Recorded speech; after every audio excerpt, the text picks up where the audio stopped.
देखिए इस वक्त एक बड़ी खबर आ रही है कि इजराइल के ऊपर एक बार फिर ईरान ने जबरदस्त मिसाइलों की बौछार की है। पूरी रात ईरान के ऊपर मिसाइल अटैक होते रहे। कहां कहां पे ये अटैक हुए हैं और अब नेतन्याहू अमेरिका क्यों गए हैं।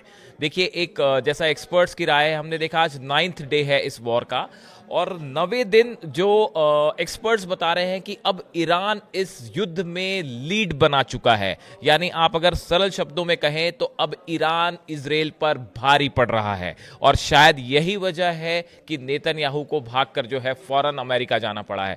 देखिए जिस तरह से लड़ाई जब शुरू हुई थी, शुरुआती 2 दिनों में हमने देखा था कि ईरान को बड़ा नुकसान हुआ, उनके काफ़ी कमांडर्स जो है वो उनकी शहादत हुई इस हमले के बाद। लेकिन उसके बाद पिछले 5 दिनों में जिस तरह से ईरान ने बड़े हमले किए हैं इजराइल के ऊपर, उससे बड़ी तबाही हुई है इजराइल में। और अब हालात ये हैं कि ईरान जो है वो इजराइल से इस युद्ध में कहीं आगे निकल चुका है, भारी पड़ रहा है इजराइल के ऊपर। देखिए पहले हम हमलों की बात कर लें, उसके बाद नेतन्याहू की बात करते हैं।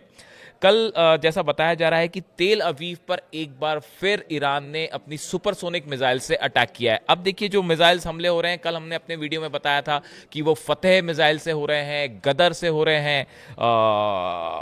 ये 2 मिसाइल्स ऐसी हैं जिनसे सबसे ज्यादा नुकसान तेल अवीव में देखने को मिल रहा है।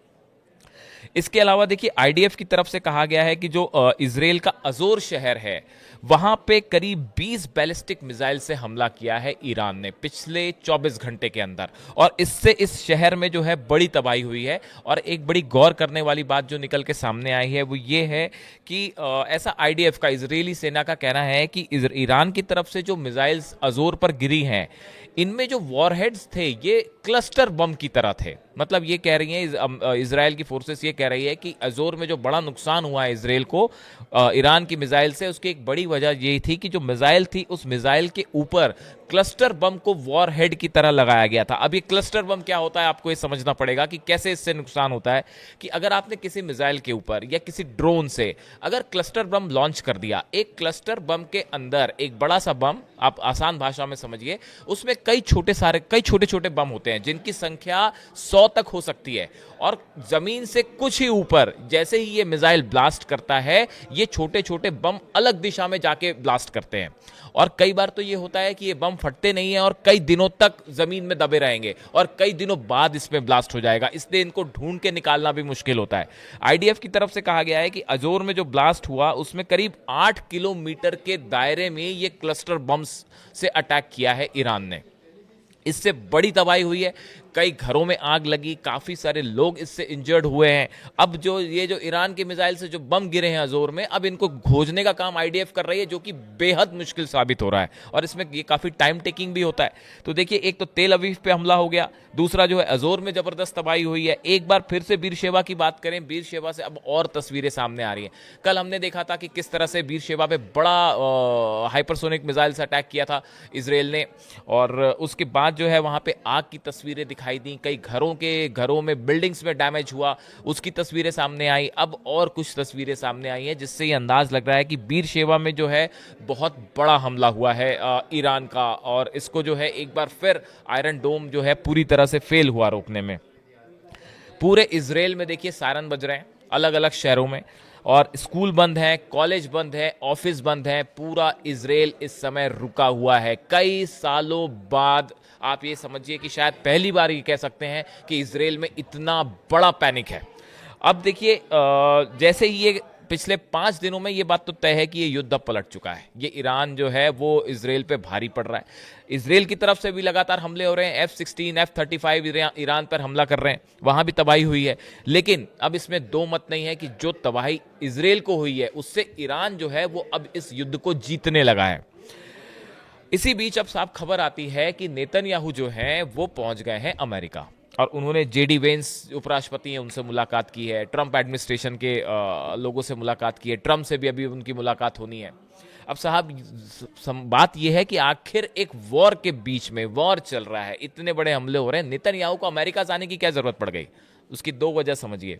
पहली बात तो ये पूरी तरह से असेसमेंट लगाने में इजराइल और इजराइल की खुफिया एजेंसी मोसाद इस बारे में अंदाज नहीं लगा पाई थी कि इतना बड़ा हमला ईरान की तरफ से हो जाएगा। और जो तबाही तेल अवीव में हुई है, बिरशेवा में हुई है, जेरूशलम में हुई है, अशदोद में हुई है, हाइफा में हुई है, करीब ऐसे 10 से 12 शहर हैं इसराइल के जहां सीधा हाइपरसोनिक मिसाइल्स ने हिट किया है। इससे जो नुकसान है, इसको रोकने के लिए जो डिफेंस सिस्टम है उसकी मिसाइल्स जो है वो अब खत्म होने लगी। पहली बात तो बड़ा नुकसान है इसराइल को, यही समझ नहीं पा रहा है इसराइल किसको रिस्पॉन्ड कैसा करे। तो अब जो है इसराइल को अमेरिका की मदद की सख्त जरूरत है, वरना ये युद्ध यहां से इसराइल हार भी सकता है। हम बिल्कुल कुछ कई एक्सपर्ट्स ऐसा बता रहे हैं कि अगर ये युद्ध लंबा चलता है और अगर अमेरिका मदद को नहीं आया तो हो सकता है कि इसराइल में और बड़ी तबाही हो या इसराइल युद्ध हार भी जाए। ऐसा कई एक्सपर्ट्स जो है अंदेशा जता रहे हैं। तो एक तो मदद चाहिए अमेरिका की। दूसरी जो हमने आयरन डोम की बात की, देखिए 5 इनके डिफेंस सिस्टम है, आयरन डोम है, थार्ड है, पेट्रियट है, ये जितने सिस्टम्स हैं इनके, एरो है, इनके लिए जो डिफेंस मिसाइल्स हैं बताया जा रहा है कि ये 8 से 10 दिन के अंदर का ही मिसाइल्स बची हुई हैं इसराइल के पास। अगर ये खत्म हो जाती है, नई सप्लाई नहीं होती है या सीज फायर नहीं हुआ, तो फिर ये आप समझिए कि जो अभी कुछ जो मिसाइल्स ईरान की रोक पा रहा है इसराइल, वो भी नहीं रोक पाएगा और ईरान की सब मिसाइल इसराइल के शहरों पे बरस पड़ेंगी। उसके बाद क्या तबाही होगी इसराइल में, उसका अंदाजा लग सकता है। तो अब देखिए फिलहाल जो हालात हैं उसमें अमेरिका की मदद की जरूरत है, इसलिए नेतन्याहू मदद मांगने के लिए इसराइल गए, अमेरिका गए, इसमें कोई शक नहीं। इसी बीच देखिए ट्रंप का एक बयान आया है, जो फोर्डो न्यूक्लियर प्लांट है, जमीन से काफी नीचे है, उसको अटैक करने में जो है बड़ी मुश्किल है। इसमें देखिए ट्रंप ने कहा है इजराइल के पास बहुत सीमित क्षमता है, वे थोड़ा बहुत नुकसान पहुंचा सकते हैं लेकिन बहुत गहराई तक नहीं जा सकते, उनके पास वह तकनीक नहीं है। अब ट्रंप खुद ये स्वीकार कर रहे हैं कि इसराइल जो है वो फोर्डो जो न्यूक्लियर प्लांट है उसको क्षति नहीं पहुंचा सकता। यानी इसराइल की कमी तो अब खुद ट्रंप स्वीकार कर रहे हैं, खुद ही बता रहे हैं कि भाई इसराइल जो है फोर्डो को नुकसान नहीं पहुंचा सकता। इसी बीच उन्होंने ये भी कहा है कि जब कोई इस युद्ध में इंटरफेरेंस वो करेंगे नहीं करेंगे, ये थोड़ा सा टाइम लेंगे वो डिसाइड करने में कि क्या करना है। तो सीधी मदद इसराइल की करनी है नहीं करनी है, इसमें थोड़ा टाइम लगेगा, लेकिन वो टाइम जो लग रहा है उस बीच तो इसराइल को जबरदस्त नुकसान हो रहा है। इसी बीच ओआईसी की बैठक हुई है, ऑर्गेनाइजेशन ऑफ इस्लामिक कोऑपरेशन जो है इसकी बैठक हुई है, अरब लीग के सदस्य इसमें मिले हैं और इस पर चर्चा हुई है कि ईरान इसराइल युद्ध को लेके। और इसी बीच देखिए अब्बास अराक्ची जो विदेश मंत्री हैं ईरान के, इनका बयान आया है, इन्होंने कहा है कि भाई युद्ध के बीच तो बातचीत नहीं हो सकती, आप इसराइल पहले हमला रोके उसके बाद ही किसी तरह की बातचीत होगी। और उन्होंने ये भी कहा है कि ईरान अब अमेरिका पे कतई भरोसा नहीं करेगा और जो टॉक्स के जरिए किया गया उसने एक प्रकार से कूटनीति की आड़ में ईरान को धोखा दिया गया। अब ईरान बिल्कुल विश्वास नहीं करेगा अमेरिका पे, पहले आप हमले रोकिए उसके बाद ही किसी तरह की बात होगी। तो देखिए कुल मिला के सारांश ये है कि एक बार फिर इसराइल पे जबरदस्त हमले हुए हैं, बड़ी तबाही इसराइल में मच रही है जो इसराइल नहीं रोक पा रहा है। नेतन्याहू अमेरिका में है, मदद मांगने गए हैं, अब वहां पे क्या बातचीत होती है, क्या अपडेट निकल के आता है, हम आप तक पहुंचाएंगे। फिलहाल जो भी इस पे अपडेट होता है उस खबरें हम आप तक पहुंचाएंगे। Thank you so much.